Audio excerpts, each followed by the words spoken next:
And also, Michael, yeah, I understand, you're a founder of Shuaijiao London, Yes, very London, yeah. Chinese wrestling, as you Yes, said. yes. Like, let's speak a little bit, about that.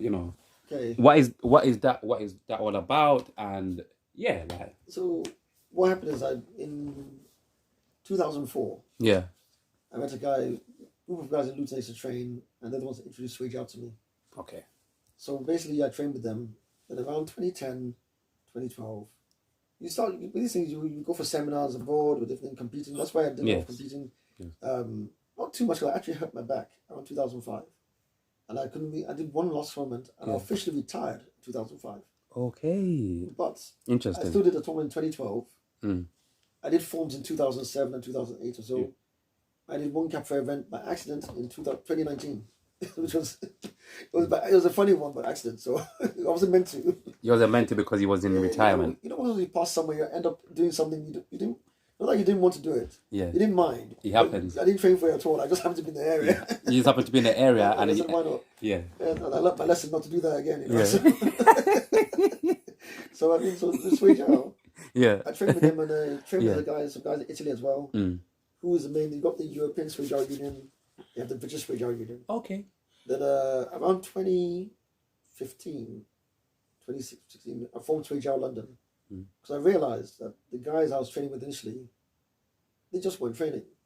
Okay. So it's like the main guy, his ways changed, Okay. and that's my own opinion. And it Yeah. changed, probably changed from earlier, but I realized at one stage this guy's not training. This guy's not doing this. It's just me running the show to some extent. So I said, you know what happens here? This is martial arts. You have the politics of martial arts as well. Yes. Like anything. So I remember on the beach in Italy in 2015, two of my students asked me, so what happens? What's going on? They asked me what happened here. I said, well, what happened? The guy in Luton will claim I've done some nonsense as usual. Yeah. He would try and discredit me. Yeah. I said, and I'm already a black belt. I don't need him. Yeah. I don't gain any money from him. I'm not losing anything. I said, so what I'll do when I get back to London, I'll form Shuaijiao London, which would be just my school, but independent of anything. Okay. I said, our goal is what one of my first teachers told me. No matter what happens, just train. Train. He said, even if someone thinks you're not good enough, still train. Because once you're training, they know they have to train as well. And one of the good things is, even if they say you lose a fight, because you train, they're back to more training. The person that beat you might not be training for a week or two. Because it can happen sometimes. So the long road you win, rather than just the fight there. So I said that's my philosophy. Look, we just train, and people I train can train anywhere. They don't have to train with me. I'm not the kind of guy that says, "Oh, don't go and train with that teacher." You train where you want to train. If you feel my class is good, you train. If you ask me, you want to do something else, it's not what I do. I'll even introduce someone that does that. There's a guy that does Thai boxing today. I told him about gym box to train with the guys called Team Two. Oh, gym box. Yeah, they got a good team there. When I see them, first train there for a little bit. And I told him, look, I saw these guys training. This is like 2009 or something like that. I said, boss, you need to go. These guys are for you. And today, he's older than me. The guy's ripped. He's had many fights. He's a strong guy now. I wouldn't fight him now. I'd make fun of him because I used to beat him before. I'd make fun of him. Yeah. So I was telling him, I've got it on video, but you haven't got. I've got the one of me beating on video. You haven't got the one of you beating on video. And that's never gonna happen. That's never gonna happen because I'm never gonna fight you again. So this Shuaijiao in 2018, I officially. So 2015, I formed it. Okay. Shuaijiao London. Then in 2018, I officially left the British Shuaijiao Union and the European Shuaijiao Union. Okay. So I'm still friends with the guys in the unions. Just the guys there's a guy in Luton. We just split our ways, and I've just kept on training. And now there's a tournament coming up. There's a British Council for Chinese Martial Arts. Okay. So they're like the main. Think of like the FA. The FA for football. Yeah. Okay. So they're for Kung Fu or Chinese martial arts in Britain. They're like the FA. Okay. So I now run the Shuaijiao category. Well, there's going to be the first one because it all happened during lockdown. Yeah. And so the first one since I've been taking over. So I'm taking over. I'm going to run it. Do the referee training course for people. Yeah. And hopefully I'll have a first event in 2-3 years. The first one I'm running hopefully just runs okay. Yeah. So then maybe build. So that's what I've done, and the way I try and do it is not. What I try and do is run the school with my own experiences. So when I was younger, I saw the problems that athletes had. You have a competition, that's an amateur competition. You as an athlete, you're not getting any money. You have to pay for yourself and do everything. So I try and make it as cheap as possible. Anything you have, whether it's insurance, is cheaper than elsewhere. If you're going abroad, I'll try and get sponsorship somehow. Sometimes my own money, I use it. Sometimes I don't because I just don't have the money. Yeah. But if I get sponsorship, maybe that just like even you'd be surprised. Just even paying for one night hotel or your transportation can change someone's life. So that I never had that for me. Okay. So I try and do that. I try to do better. Yeah. That my former coaches did for people like myself. Yeah. Just correcting where you feel. Just correcting basically certain things that you think like other, like you said, your coaches and other people got wrong, and you're just correcting. This is exactly. And what's happened over the years is it's a funny one because I have students, but yet I don't have students. Yeah. All the students I have are all teachers in their own art, and they want to learn Shuaijiao. So what happens is in Chinese martial arts, there's an aspect of Shuaijiao in each style because it's throwing. So if you go and learn Wing Chun, there'll be some throwing in Wing Chun. You go and learn Mexican food, there'll be some takedowns and throws. Yes. But they don't focus on it. They don't focus on the actual throw. So they can throw, but when you meet a proper wrestler that throws every day, I hear you. there's a difference. So it doesn't mean that the wrestler will beat them in a stand-up competition or something like that, or in the street fight. It won't be there. But when it comes to the wrestling part, you go to the specialist to learn. So if I want to be better at striking, I either go to a Thai boxer or a kickboxer or a boxer. That's just me. I wouldn't go to someone that does taekwondo. Yeah. Because they work more with their legs. Doesn't mean taekwondo is bad. I just maybe I'll go to someone that does everything. Yeah. The boxing part and taekwondo, put them together. So even I can still go to a taekwondo guy for striking, but it won't be legs. Won't be legs. So you specialize what you need. If you want to be able to submit somebody, you won't come to me. You go to a BJJ guy that submits every day. That's what they do. Maybe. Once a wrestler, something that throws, you go to judo or Shuaijiao, something like that, or women wrestling. These are guys that take down. That's what they live for. Or the Mongolian guys as well. That's what they do. So that's what I do. So my class, funny enough, is teachers want to learn that part. So we'll come and train with me. I'm learning a lot, even proper listening. Yeah, I'm learning a lot. I'm not gonna lie. Yeah. That's why. So I have a group of guys that in my class they're all good martial artists themselves. Yeah. There are very few beginners there. One or two guys start from scratch. But everyone there has done some martial art and they're not wimps in any way. They're all good. And sadly for me, I'm only 5'5". I'm going to put something in the class because I seem to have mountains that come in. These giants. Yeah. There are about 5 guys that are all 6'2", 6'3". My God. They're giants. Yeah. I think to myself, what's wrong with these guys? They're all huge. Yeah. So I've got to do something like there's a height limit in the class. Anyone at 5'7", you find someone else to train with. Yeah. Because it's not easy. I'm sure. I can imagine, man. Yeah. Jesus Christ, Michael. And me proper listening to this lovely conversation that we're having, like a few things keep on popping out in my head, innit? Like, you come across like a very, very focused and a dedicated person. Like, would you say you, like, obviously, like you said, you've been into martial arts from day one when you were very, very young. Like, if possible, like, I'd like us to even spend a few minutes to speak about, what dedication and actually focusing on your goal, like what actually it means to you, or even dedication, just, for anyone maybe to take some gems, or for anyone to actually get to know you even more. But yeah, as proper talking, like, those are one of the main things that keep on popping out. Like, you're very focused and you're very dedicated, because it's like you've done quite a lot of things, and it just, with those things in those areas that you've been successful in, it takes a very dedicated and a focused person to achieve what you've achieved. If I'm not mistaken. I said it's just like when you're getting a trainer. Yeah. You have to know what you want. And I knew from a young age I wanted to learn to defend myself. Yeah. And I knew I wanted to compete. At the same time, I didn't care about winning. It was really funny. So if at competitions, if you saw my competition literally back in the days, you would laugh at me.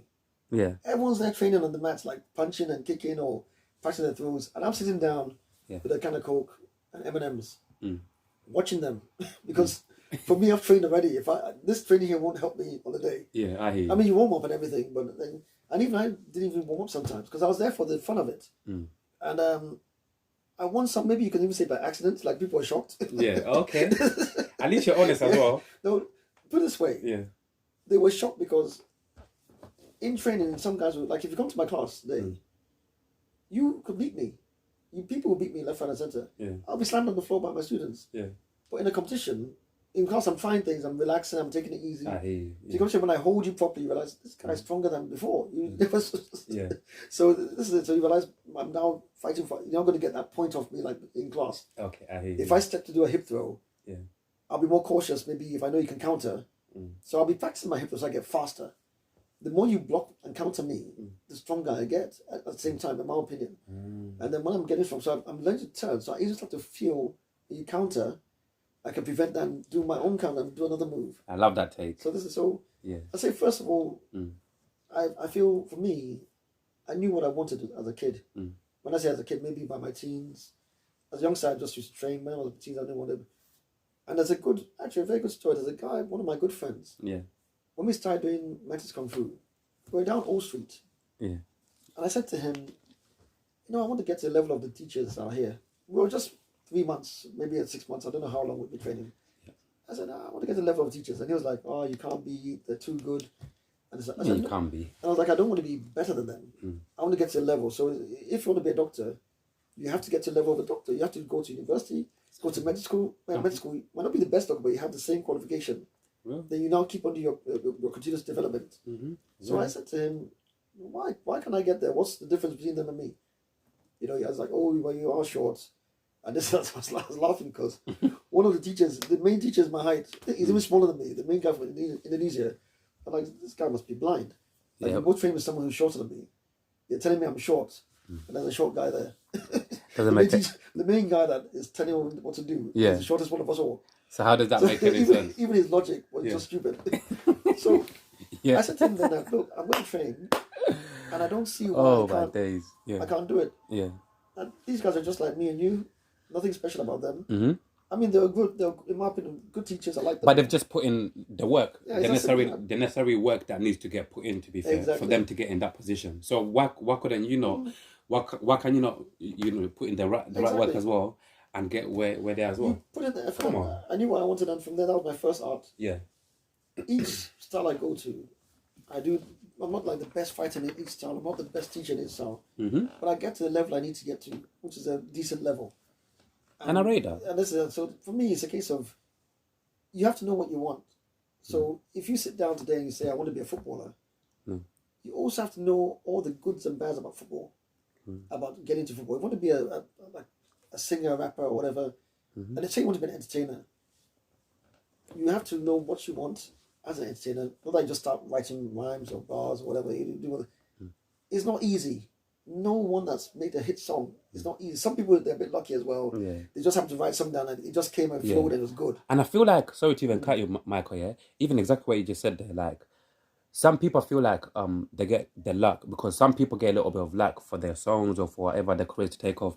And certain people might see that and get a bit twisted thinking, oh, this might happen for me. Like I said, some of my people, but we need to be careful. Some people need to be careful to understand that that person's luck might not be your luck. Exactly. And this is the thing is that's why you have to know this is what you want to do.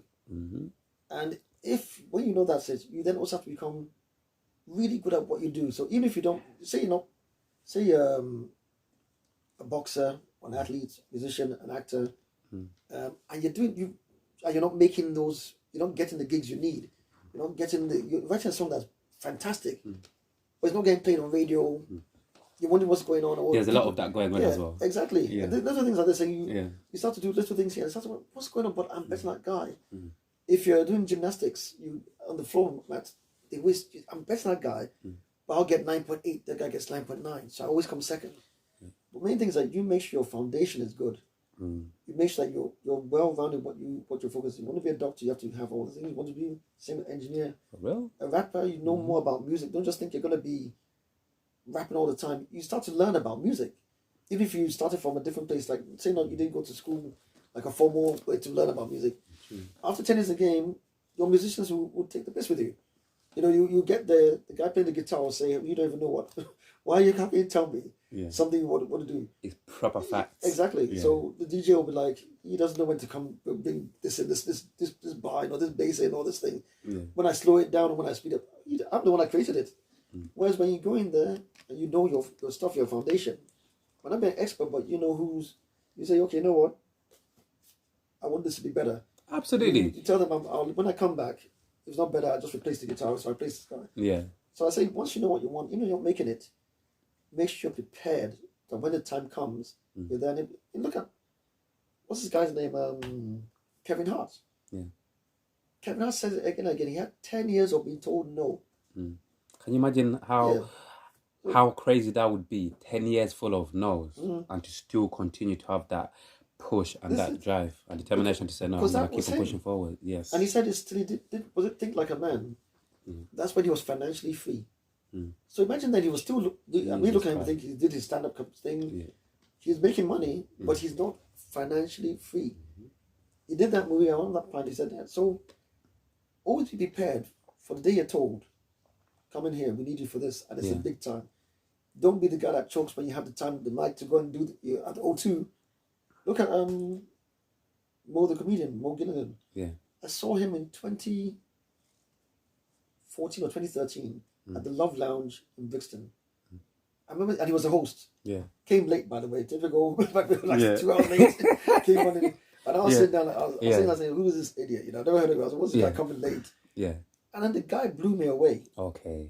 He blew me away. The guy was with my friend. I said, this guy is going to be somebody. I told her this years ago. I said, this dude is actually funny.